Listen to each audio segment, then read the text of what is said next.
আসসালামু আলাইকুম এভরিওয়ান, কেমন আছেন আপনারা? আজকে আপনাদের সামনে সিদ্ধ সবজি নিয়ে আসলাম। আসলে এই ভর্তাটার জন্যই বেসিক্যালি এই সিদ্ধ সবজিটা এতটা বেশি মজা লাগে। আমি এখানে কিছু চিংড়ি নিয়ে নিয়েছি।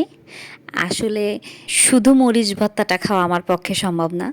আমি মরিচ ভর্তাটা খেতে পারি না, অনেক ঝাল লাগে। যার কারণে আমি একটু চেষ্টা করেছিলাম সাথে চিংড়ি নিতে। আর এই যে মরিচটা আমি পুরোপুরি সিদ্ধ না করে হালকা একটু পানি দিয়ে সিদ্ধ করেছি, তারপর একটু তেল দিয়ে ফ্রাই করে নিয়েছি। একটু পেঁয়াজ দিয়েছিলাম, একটু রসুন দিয়েছিলাম, দিয়ে ফ্রাই করে নিয়েছিলাম। এটা ফ্রাই করা হয়ে গেলে আমি শিলপাটাতে এটা বেটে নিয়েছি।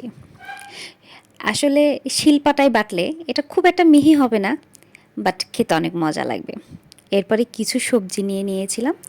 এখানে আগে পানিতে লবণ দিয়ে দিলাম, তারপরে ফুলকপি দিয়ে দিলাম। এখানে আমি 2 রকমের সিম নিয়ে নিয়েছিলাম, লম্বা সিম আর মোটা সিম। তারপরে গাজর নিয়েছিলাম।